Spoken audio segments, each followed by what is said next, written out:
చోటు చేసుకుంది. ఒక అమ్మాయిని మైనర్ బాలికని 9వ తరగతి చదువుతున్న ఒక మైనర్ బాలికని అతి కిరాతకంగా హత్య చేయడం అనేది మనందరం కూడా చూస్తున్నాము. అక్కడ ఆల్రెడీ టీమ్స్ కూడా దాని మీద వేస్తున్నాము. ఎస్పీ గారితో నేను ఇన్ఫర్మేషన్ తెలిసిన వెంటనే ఎస్పీ గారితో నేను మాట్లాడి పొజిషన్ ఏంటని కూడా కనుక్కోవడం జరిగింది. విషయం ఏంటంటే ఏదైతే ఒక అమ్మాయి ఇంతకు ముందు ఆ అమ్మాయిని ఇబ్బంది పెట్టి పోక్సో చట్టం ద్వారా అబ్బాయి జైలుకి కూడా వెళ్ళాడు. మొన్న రిమాండ్ కూడా పంపించారు.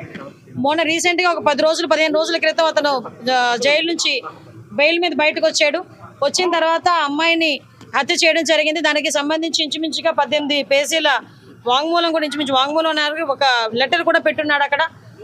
అతనైతే ఇప్పుడు మనకి పరారులో ఉన్నాడు. ఎట్టి పరిస్థితుల్లోని కూడా పోలీస్ డిపార్ట్మెంట్ అంతా కూడా సుమారుగా 8-9 బృందాలు కూడా ఏర్పాటు చేయడం జరిగింది. అన్ని బృందాలు కూడా ఈ రోజు అతనికి పట్టుకోవడానికి ప్రయత్నం కాదు, ఎట్టి పరిస్థితులు పట్టుకొని తీరుతాయి. ఎందుకంటే ఎవరు చట్టం ముందు ఎవరు కూడా తప్పించుకునే పరిస్థితికి లేదు. డెఫినెట్ గా ఎవడైతే హత్య చేశాడో అతన్ని ఇమీడియట్ గా మేము పట్టుకునే ప్రయత్నం కాదు, పట్టుకొని తీరుతాం. డిపార్ట్మెంట్ వాళ్ళకి కూడా చాలా క్లియర్ ఇన్స్ట్రక్షన్స్ వెళ్ళి చంద్రబాబు నాయుడు గారు, లోకేష్ బాబు గారు, పవన్ కళ్యాణ్ గారు కూడా దీని మీద ఆరా తీయడం జరిగింది, నాతో మాట్లాడడం జరిగింది. డెఫినెట్ గా ఎట్టి పరిస్థితుల్లోని నిందితుడు ఎవరైతే ఉన్నాడో అతి తొందరగా వీలైతే ఈ రోజు రేపట్లోనే నిందితుడిని పట్టుకుని అరెస్ట్ చేసే పరిస్థితి కొన్నిసార్లు వెనక పడుతున్నారు అని చెప్పేసి ఫిర్యాదు చేయడం జరిగింది. అయినా సరే పట్టించుకోలేదు. లేదమ్మా, కంపల్సరీగా నిజంగా అదే కనుక జరిగితే, నిజంగా అమ్మాయి దగ్గర నుంచి కంప్లైంట్ వెళ్ళి ఆ పోలీసులు కనుక పట్టించుకోలేదన్న సంగతి తెలిస్తే డెఫినెట్ గా ఏ పోలీస్ అయితే ఆ పోలీస్ మీద చర్యలు తీసుకుంటాం.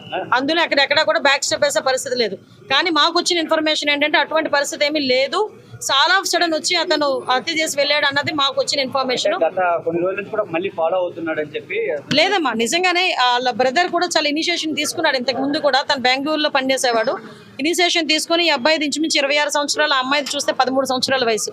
అవతల నిందితుడు ఎవరైతే ఉన్నాడో ఆ అబ్బాయిది కూడా 26-27 సంవత్సరాల వయసు.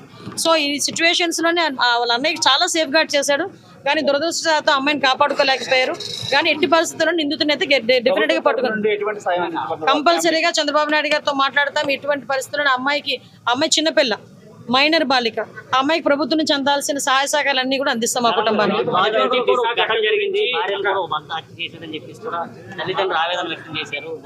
అమ్మ విషయం ఏంటంటే మేము చాలా సందర్భాల్లో చెప్పున్నాము, చాలా సంఘటనలు జరుగుతున్న సందర్భంలో పోలీస్ డిపార్ట్మెంట్ వాళ్ళు కూడా చాలా ఫర్మ్ గా ఉన్నారు. లాస్ట్ టైం మీరు చూసారు, చీరాల సంఘటన జరిగిన తర్వాత సుమారుగా 36 గంటల నిందితులను పట్టుకొని మేము రిమాండ్ కూడా పంపించుకోవడం జరిగింది. ఎక్కడ ఏమి జరిగినా చాలా యాక్టివ్ గా పోలీస్ డిపార్ట్మెంట్ వాళ్ళు పనిచేస్తున్నారు. ఎక్కడ జరగకుండా ఉండే బాధ్యత కూడా తీసుకుంటున్నాం.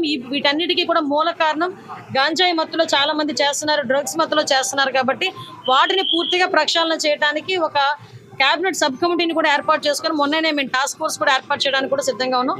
ఒక టోల్ ఫ్రీ నెంబర్ అన్ని కూడా ఏర్పాటు చేస్తాం.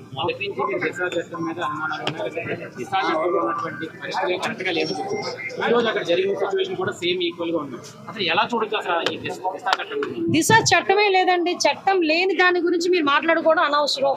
ఫస్ట్ థింగ్, దిశ చట్టం అనేది లేదు కాబట్టి దిశ చట్టం గురించి మాట్లాడుకోవాల్సిన అవసరం లేదు. ఇప్పుడున్న చట్టాలని బలోపేతం చేసుకుని మనం ఫర్దర్ గా ఎటువంటి ఇబ్బంది లేకుండా చూసుకునే బాధ్యత తీసుకుంటాం. న్యాయ సలహాలు కూడా న్యాయ నిపుణుల సలహాలు కూడా మేము తీసుకుంటాం. చోటు చేసుకుంది. ఒక అమ్మాయిని మైనర్ బాలికని 9వ తరగతి చదువుతున్న ఒక మైనర్ బాలికని అతి కిరాతకంగా హత్య చేయడం అనేది మనందరం కూడా చూస్తున్నాము. అక్కడ ఆల్రెడీ టీమ్స్ కూడా దాని మీద వేస్తున్నాము. ఎస్పీ గారితో నేను ఇన్ఫర్మేషన్ తెలిసిన వెంటనే ఎస్పీ గారితో నేను మాట్లాడి పొజిషన్ ఏంటని కూడా కనుక్కోవడం జరిగింది. విషయం ఏంటంటే ఏదైతే ఒక అమ్మాయి ఇంతకు ముందు ఆ అమ్మాయిని ఇబ్బంది పెట్టి పోక్సో చట్టం ద్వారా అబ్బాయి జైలుకి కూడా వెళ్ళాడు. మొన్న రిమాండ్ కూడా పంపించారు. మొన్న రీసెంట్ గా ఒక 15 రోజుల క్రితం అతను జైలు నుంచి బెయిల్ మీద బయటకు వచ్చాడు. వచ్చిన తర్వాత అమ్మాయిని హత్య చేయడం జరిగింది. దానికి సంబంధించి ఇంచుమించుగా 18 పేజీల వాంగ్మూలం కూడా ఇంచుమించు వాంగ్మూలం ఒక లెటర్ కూడా పెట్టున్నాడు అక్కడ. అతనైతే ఇప్పుడు మనకి పరారులో ఉన్నాడు. ఎట్టి పరిస్థితుల్లోని కూడా పోలీస్ డిపార్ట్మెంట్ అంతా కూడా సుమారుగా 8-9 బృందాలు కూడా ఏర్పాటు చేయడం జరిగింది. అన్ని బృందాలు కూడా ఈ రోజు అతనికి పట్టుకోవడానికి ప్రయత్నం కాదు, ఎట్టి పరిస్థితులు పట్టుకొని తీరుతాయి. ఎందుకంటే ఎవరు చట్టం ముందు ఎవరు కూడా తప్పించుకునే పరిస్థితికి లేదు. డెఫినెట్ గా ఎవడైతే హత్య చేశాడో అతన్ని ఇమీడియట్ గా మేము పట్టుకునే ప్రయత్నం కాదు, పట్టుకొని తీరుతాం. డిపార్ట్మెంట్ వాళ్ళకి కూడా చాలా క్లియర్ ఇన్స్ట్రక్షన్స్ వెళ్ళి చంద్రబాబు నాయుడు గారు, లోకేష్ బాబు గారు, పవన్ కళ్యాణ్ గారు కూడా దీని మీద ఆరా తీయడం జరిగింది, నాతో మాట్లాడడం జరిగింది. డెఫినెట్ గా ఎట్టి పరిస్థితుల్లోని నిందితుడు ఎవరైతే ఉన్నాడో అతి తొందరగా వీలైతే ఈ రోజు రేపట్లోనే నిందితుడిని పట్టుకుని అరెస్ట్ చేసే పరిస్థితి కనిపిస్తుంది. బెయిల్ మీద నుండి బయటకు వచ్చిన తర్వాత కూడా పోలీసులకి కొన్నిసార్లు వెనక పడుతున్నారని చెప్పేసి ఫిర్యాదు చేయడం జరిగింది. అయినా సరే పట్టించుకోలేదు. లేదమ్మా, కంపల్సరీగా నిజంగా అదే కనుక జరిగితే, నిజంగా అమ్మాయి దగ్గర నుంచి కంప్లైంట్ వెళ్ళి ఆ పోలీసులు కనుక పట్టించుకోలేదన్న సంగతి తెలిస్తే డెఫినెట్ గా ఏ పోలీస్ అయితే ఆ పోలీస్ మీద చర్యలు తీసుకుంటాం. అందులో అక్కడెక్కడ కూడా బ్యాక్ స్టెప్ వేసే పరిస్థితి లేదు. కానీ మాకు వచ్చిన ఇన్ఫర్మేషన్ ఏంటంటే అటువంటి పరిస్థితి ఏమీ లేదు. చాలా సడన్ వచ్చి అతను హత్య చేసి వెళ్ళాడు అన్నది మాకు వచ్చిన ఇన్ఫర్మేషన్. గత కొన్ని రోజుల నుంచి కూడా మళ్ళీ ఫాలో అవుతున్నాడు అని చెప్పి. లేదమ్మా, నిజంగానే వాళ్ళ బ్రదర్ కూడా చాలా ఇనిషియేషన్ తీసుకున్నాడు. ఇంతకు ముందు కూడా తను బెంగళూరులో పనిచేసేవాడు. ఇనిషియేషన్ తీసుకుని ఈ అబ్బాయి ఇంచుమించు 26 సంవత్సరాలు, ఆ అమ్మాయిది చూస్తే 13 సంవత్సరాల వయసు. అవతల నిందితుడు ఎవరైతే ఉన్నాడో ఆ అబ్బాయిది కూడా 26-27 సంవత్సరాల వయసు. సో ఈ సిచ్యువేషన్స్ లోనే వాళ్ళ అన్నయ్యకి చాలా సేఫ్ గార్డ్ చేశాడు. కానీ దురదృష్టంతో అమ్మాయిని కాపాడుకోలేకపోయారు. కానీ ఎట్టి పరిస్థితుల్లో నిందితుని అయితే డెఫినెట్ గా పట్టుకున్నాం. కంపల్సరీగా చంద్రబాబు నాయుడు గారితో మాట్లాడతాం. ఎటువంటి పరిస్థితుల్లో అమ్మాయి చిన్నపిల్ల, మైనర్ బాలిక, ఆ అమ్మాయికి ప్రభుత్వం నుంచి అందాల్సిన సహాయ సహకారాలన్నీ కూడా అందిస్తాం మా కుటుంబానికి.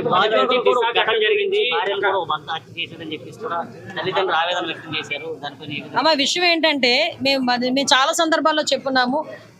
చాలా సంఘటనలు జరుగుతున్న సందర్భంలో పోలీస్ డిపార్ట్మెంట్ వాళ్ళు కూడా చాలా ఫర్మ్ గా ఉన్నారు. లాస్ట్ టైం మీరు చూసారు, చీరాల సంఘటన జరిగిన తర్వాత సుమారుగా 36 గంటల నిందితులను పట్టుకొని మేము రిమాండ్ కూడా పంపించుకోవడం జరిగింది. ఎక్కడ ఏమి జరిగినా చాలా యాక్టివ్ గా పోలీస్ డిపార్ట్మెంట్ వాళ్ళు పనిచేస్తున్నారు. ఎక్కడ జరగకుండా ఉండే బాధ్యత కూడా తీసుకుంటున్నాం. వీటన్నిటికీ కూడా మూల కారణం గాంజాయి మత్తులో చాలా మంది చేస్తున్నారు, డ్రగ్స్ మత్తులో చేస్తున్నారు. కాబట్టి వాటిని పూర్తిగా ప్రక్షాళన చేయడానికి ఒక క్యాబినెట్ సబ్ కమిటీని కూడా ఏర్పాటు చేసుకుని మొన్ననే మేము టాస్క్ ఫోర్స్ కూడా ఏర్పాటు చేయడానికి కూడా సిద్ధంగా ఉన్నాం. ఒక టోల్ ఫ్రీ నెంబర్ అన్ని కూడా ఏర్పాటు చేస్తాం.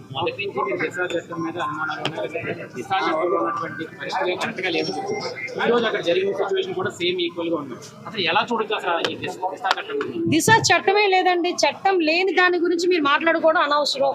ఫస్ట్ థింగ్, దిశ చట్టం అనేది లేదు. కాబట్టి దిశ చట్టం గురించి మాట్లాడుకోవాల్సిన అవసరం లేదు. ఇప్పుడున్న చట్టాలని బలోపేతం చేసుకుని మనం ఫర్దర్ గా ఎటువంటి ఇబ్బంది లేకుండా చూసుకునే బాధ్యత తీసుకుంటాం. న్యాయ నిపుణుల సలహాలు కూడా మేము తీసుకుంటాం.